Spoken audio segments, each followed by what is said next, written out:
Urdu education کے دوستو السلام علیکم۔ 13ویں صدی کے آغاز میں امت مسلمہ نازک دور سے گزر رہی تھی۔ اس صدی میں چنگیز خان کی قیادت میں منگول حکومت ابھرنا شروع ہوئی، جس نے اپنی طاقت کے زور پر فارس، چین، سائبیریا اور برصغیر تک اپنی طاقت کا لوہا منوانے میں کامیاب ہوئے۔ ساتھ ساتھ انہوں نے یورپ کی طرف بھی پیش قدمی کی۔ منگول کے ظلم کے آگے تمام بڑی سلطنتیں دم توڑ رہی تھی۔ دوسری طرف سلطنت خوارزم نے خراسان، ایران، شام اور عراق میں آل سلجوق کے بیشتر مقبوضات کو فتح کر لیا تھا۔ کچھ عرصے بعد چنگیز خان نے اپنی تمام ہولناکیوں کے ساتھ سلطنت خوارزم پر حملہ کر کے پاش کر دیا۔ اس سلطنت کی تباہی کے بعد وہاں موجود قبیلے ہجرت کر کے ایران، شام اور کچھ مصر کی جانب چلے گئے۔ ان میں زیادہ تر چرواہے اور خانہ بدوش تھے۔ ان قبیلوں میں سے ایک قبیلے کا نام کائی قبیلہ تھا۔ کائی قبیلہ دوسرے قبیلوں کی نسبت زیادہ بڑا، طاقتور اور جنگجو تھا۔ اس قبیلے کے سردار سلیمان شاہ تھے۔ آپ کے 4 بیٹے تھے: سنگر تکین، گندگدو، ارطغرل اور دھندار۔ والد کی وفات کے بعد کائی قبیلہ منتشر ہو گیا۔ آپ کے 2 بیٹے سنگر تکین اور گندگدو اپنے اہل خانہ اور بہت سے افراد کے ساتھ اہلت چلے گئے، اور جو باقی رہ گئے انہوں نے ارطغرل کو اپنے قبیلے کا سردار منتخب کر لیا۔ ارطغرل غازی نہایت بہادر اور نڈر شخصیت کے حامل تھے۔ آپ اپنے قبیلے کا دفاع کرنا خوب جانتے تھے۔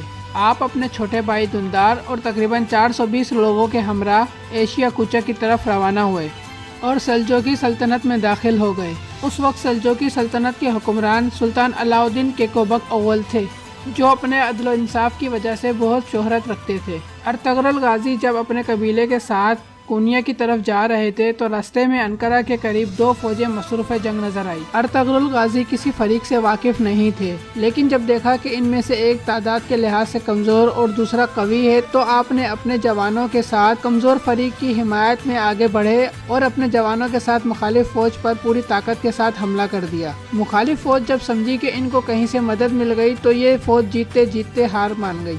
بعد میں معلوم ہوا کہ ارطغرل غازی نے جن کی مدد کی وہ سلجوقی سلطان علاء الدین کی فوج تھی۔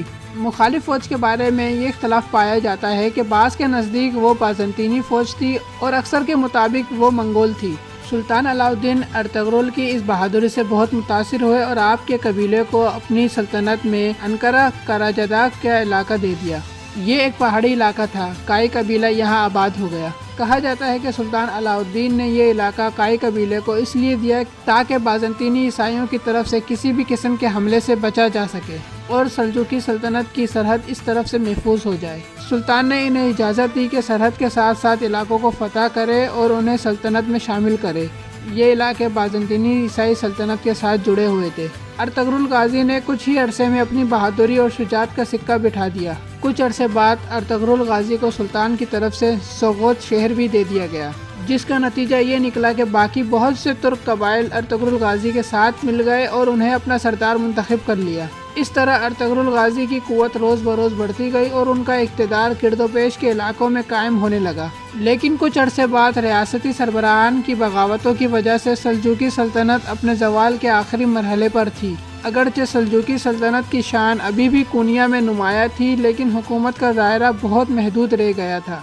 ایک طرف منگولیوں نے بڑے علاقے پر قبضہ کر لیا تھا، جبکہ دوسری طرف عیسائی فوجیوں نے بہت سے پرانے بازنطینی صوبوں پر دوبارہ قبضہ کر لیا تھا۔ اس کے علاوہ بہت سے سلجوق رہنماؤں نے خود مختار حکومتیں قائم کر لی تھی۔ سرحدوں کے علاقے عام طور پر حالت جنگ میں رہتے تھے اور منگولوں کی طرف سے ہمیشہ حملے کا خطرہ رہتا تھا۔ ایسے حالات میں ارطغرل غازی جیسے دلیر سردار اور نائب کی فتوحات سے علاء الدین کو بجائے تشویش کے ایک اطمینان نصیب ہوا اور اس نے ارطغرل غازی کو مزید انعامات عطا کیے۔ چنانچہ جب ینی شہر اور برسا کے درمیان ایک جنگ میں ارطغرل غازی نے سلطان علاء الدین کے نائب کی حیثیت سے منگولز اور بازنطینیوں کی ایک متحدہ فوج کو شکست دی، چنانچہ سلطان نے یہ شہر بھی ارطغرل غازی کو بطور انعام دے دیا اور پوری سلطنت کا نام سلطانونی رکھا اور ارطغرل غازی کو اپنی فرنٹ لائن آرمی ٹیم کا کمانڈر بھی بنایا۔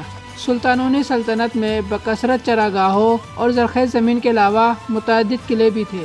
سلطانونی سلطنت کے بیشتر علاقوں پر وہاں کے سخت رہنماؤں کا قبضہ تھا اور اپنے اقتدار کو مکمل طور پر قائم کرنے کے لیے ارطغرل غازی اور بعد میں ان کے بیٹے عثمان غازی کو ایک طویل عرصے تک لڑنا پڑا۔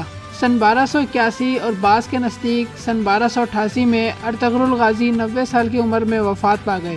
آپ کی وفات کے بعد آپ کا جانشین آپ کا سب سے چھوٹا بیٹا عثمان غازی تھا۔ ارطغرل غازی کے 3 بیٹے تھے، گندوز، سافجے اور عثمان۔ عثمان غازی اپنے والد جیسے ایک سچے مسلمان، نڈر، بہادر شخص تھے۔ انہوں نے فتوحات کا سلسلہ بھی جاری رکھا اور 1299 میں جب سلجوقی سلطنت مکمل طور پر ختم ہو چکی تھی تو عثمان غازی نے اپنے تمام فتح یافتہ علاقوں پر خود مختار حکومت کا اعلان کیا۔ اس طرح سلطنت عثمانیہ سلجوقی سلطنت سے الگ ہو کر قائم ہوئی۔ چنانچہ دنیا کے نقشے پر ایک نئی سلطنت نمودار ہوئی جو 600 سال سے زیادہ عرصے تک قائم رہی اور جس نے 20 ملین اسکوائر کلومیٹر کے ساتھ 3 براعظموں تک کا فاصلہ طے کیا۔ چنانچہ ارطغرل غازی کے سب سے چھوٹے بیٹے عثمان غازی نے اپنے والد کا یہ خواب پورا کیا اور عظیم الشان سلطنت عثمانیہ کی بنیاد رکھی۔